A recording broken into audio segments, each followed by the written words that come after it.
When Staff Sergeant Nina Volkov woke at 17,000 feet with a gun to her head and her 8-year-old promise about to be tested, she had exactly 72 hours to do the impossible: survive the death zone, trigger an avalanche with her bare hands, and rescue a little girl whose severed finger proved that some promises are worth dying for. The gun was shaking. That's what Nina noticed first. At 17,000 feet, where oxygen is half what your body needs and every breath feels like drowning, a shaking gun means panic. And panic at this altitude is fatal. "I'm sorry," Rashid whispered, the local guide who'd led them up the Hindu Kush mountains. Behind him, dawn light painted the peaks pink, beautiful and merciless. "They have my daughter, 8 years old. They sent me her finger." Nina raised her hand slowly. Every movement at this altitude burned precious oxygen. "Show me." Rashid pulled out a photo. Small girl. Terrified, left hand bandaged, blood visible. Nina looked, really looked, burned the image into memory. "What's her name?" "Aisha." "Exactly how old?" Rashid frowned, confused. 8 years, 4 months. "Why does—" "Because I'm going to save her," Nina said quietly. "I promise." "You can't. You'll be dead. They said if you survive, if anyone survives this mission, they kill her. Then you need to make it look real." Nina looked directly at him. "Take everything. My weapons, oxygen, radio, cold weather gear, all of it. Leave me here to die. Tell them I'm dead." "You will be dead." At 17,000 feet without equipment, hypothermia kills in 12 hours. "I grew up in the Siberian Ural Mountains. My father was mountain rescue. When I was 6 years old, he left me on a mountain in winter, -30 degrees, to teach me survival. When I was 15, I climbed an 18,000-foot peak in a blizzard with failed gear." Nina's voice was steel. "Mountains don't kill people who respect them. They only kill ignorance. And I'm not ignorant." Rashid stared. "You're serious?" "Completely. In 72 hours, I'll reach that compound, quietly, invisibly. And I'll bring Aisha home, alive. I promise." Over the next 72 hours, Nina Volkov would rewrite the military's understanding of mountain warfare, prove that knowledge beats equipment every time, and show that an 8-year-old's severed finger can turn a death sentence into a weapon. 72 hours earlier, mission briefing. Bagram Air Base Staff Sergeant Nina Volkov, 31, studied the satellite imagery of the terrorist compound, built into a mountainside at 17,000 feet. 9 years of mountain warfare experience told her immediately. This was a death trap. "Simple hostage rescue," Colonel Harris said. 3 CIA operatives held at this compound. You've got 72 hours before a major storm makes operations impossible for weeks." "Acclimatization protocol," Nina asked. "Limited. We insert at 11,500 feet. You climb to target over 48 hours. Nina frowned. "Sir, proper acclimatization for 17,000 feet requires minimum 7 days.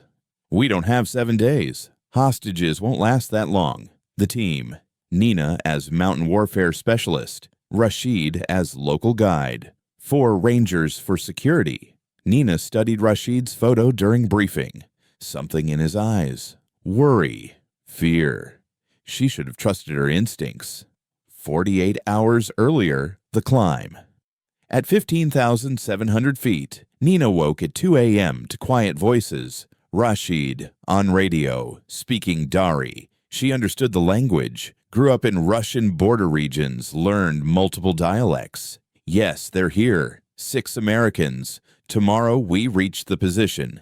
My daughter, is she safe? Please, let me hear her voice."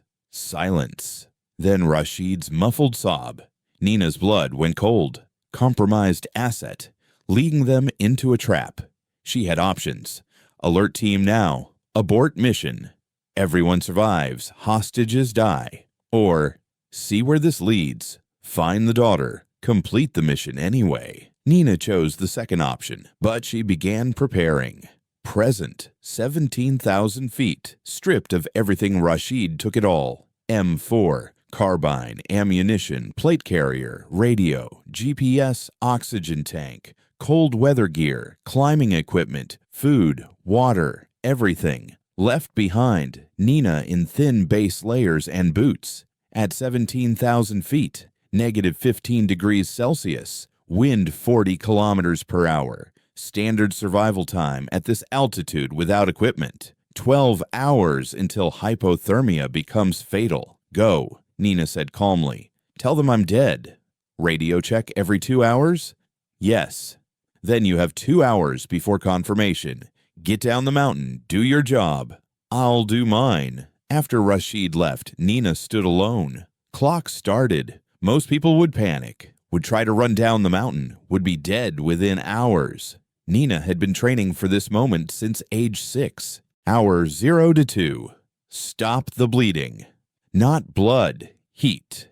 Nina's body was generating approximately 100 watts of heat at rest. The environment was stealing 400 watts through wind, ground contact, radiation, and breathing cold air. Net loss, 300 watts. Fatal within 2 hours. Solution: reduce environmental theft below 100 watts. She found a south-facing rock outcropping. Natural windbreak. Wind speed dropped from 40 kilometers per hour to 10 kilometers per hour. Heat loss reduced 75%. Then, snow shelter. Not a cave. That takes hours. A burrow. Body-sized. Horizontal entry, slight upward angle so cold air stayed at entrance while warm air rose. Technique learned age 6 from her father.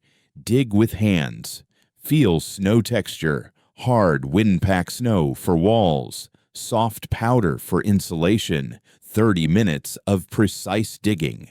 Final dimensions. 150 centimeters long, 80 centimeters wide, 60 centimeters high. Just enough for one person curled in fetal position. She compressed soft snow into walls, creating air pockets. Air equals insulation. Result: outside, minus 15 degrees Celsius. Inside after 2 hours. Minus 5 degrees Celsius after 6 hours. 0 degrees Celsius, 20-degree gain. Life-saving difference. Nina crawled inside. Her body heat began warming the tiny space.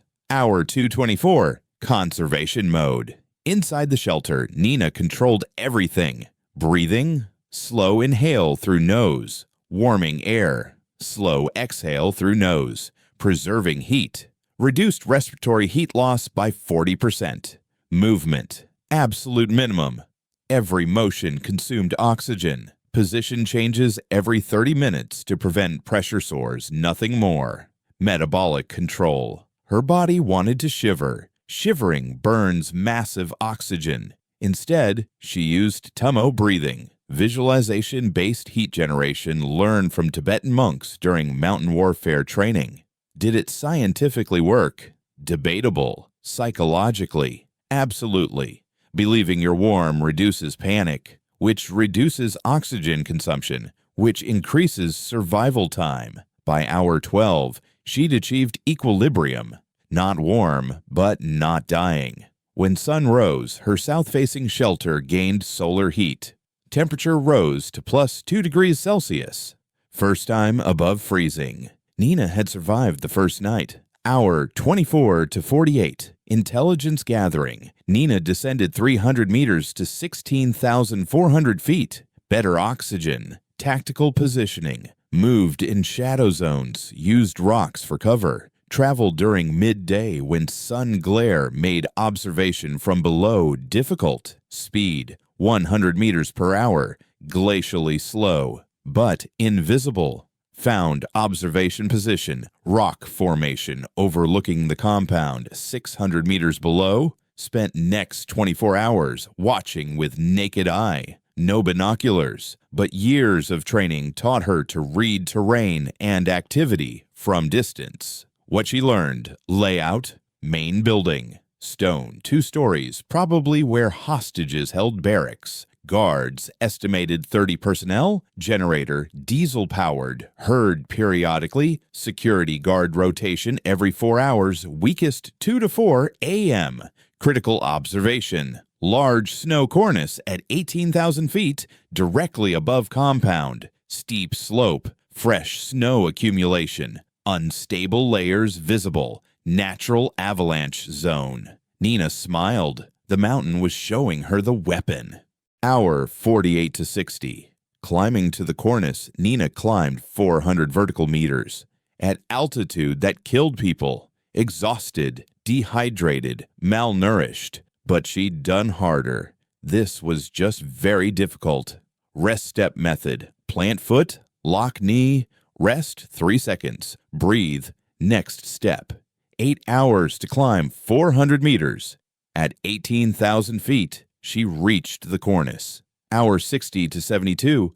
Avalanche preparation. Nina spent 12 hours analyzing snow layers. Surface. Fresh powder, 20 centimeters deep. Deposited 48 hours ago. Mid-layer. Wind slab, 40 centimeters deep. Formed over 2 weeks. Weak layer. Depth hoar, 10 centimeters crystalline structure. This was the failure point. Base. Old snow. Stable. When weight of surface layers exceeded bonding strength of weak layer, failure would occur. Snow releases, accelerates, gains mass, becomes destruction, trigger requirement, additional weight on specific point. Nina looked at surrounding boulders, 50 to 100 kilograms each. A 100-kilogram boulder falling 10 meters equals 5,000 joules of impact energy. More than enough to trigger failure. She calculated release point, timing, moon phase, guard rotation, then waited for perfect moment. Hour 72. Execution 2:30 a.m. Guard rotation, compound at weakest security. Nina positioned 3 boulders at cornice edge. Every movement at 18,000 feet, nearly impossible. Oxygen half normal, exhaustion total. Guards changing shifts at main building. Maximum personnel exposed. She pushed the first boulder. It rolled. Slowly. Then faster. Hit the snow slope. Snow began moving. Then the weak layer failed. Thunder sound. 50,000 cubic meters of snow released. The avalanche roared down the mountain face.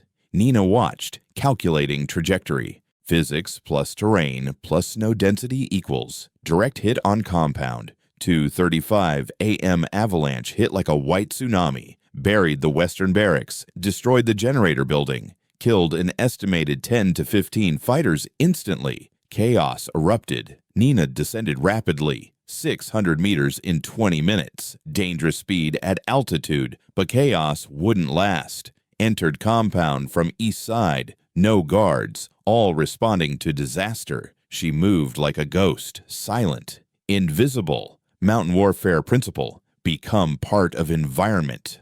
Wind moves, you move. Found main building. 2 distracted guards. Approached from blind angle. Stone in hand. First guard, temple strike, unconscious. Second guard, throat strike, unconscious. No kills needed, just silence. Inside, 3 doors. She listened, heard, child crying.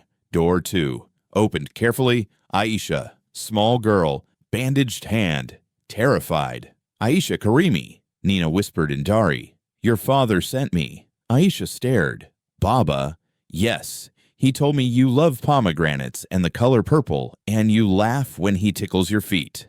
Aisha's eyes widened. How? Because he loves you more than anything. Now we go. Quietly. Found CIA hostages in adjacent room. 3 men, beaten, exhausted. Staff Sergeant Volkov. U.S. Army. We're leaving. Through chaos. Avalanche survivors still digging. No one noticed small groups slipping into darkness. 3 weeks later, Walter Reed Medical Center Staff Sergeant Volkov, General Morrison read, survived 72 hours above 17,000 feet without equipment, tactically employed avalanche's weapon, rescued 4 hostages including child civilian, completing mission deemed impossible. Medal of Honor placed around neck. After ceremony, Rashid approached. Aisha held his hand, left hand bandaged but healing. "Thank you," he whispered. "You kept your promise. Always." Aisha looked up. "Baba says you're made of mountain." Nina smiled, knelt down. "No, Aisha. Mountains made me. There's a difference. Will you teach me?" Nina looked at the small, brave girl. "When you're older, I'll teach you what mountains taught me. How to see tools instead of obstacles. How to survive what kills others. How to keep promises." 6 months later, Mountain Warfare School. Nina teaching new course. Environment as tactical asset. 40 students. Special forces from 6 countries. Equipment provides comfort, she began. Knowledge provides survival. Equipment can fail, be taken, destroyed. Knowledge never fails. She showed the photo. Aisha's severed finger. The rescue.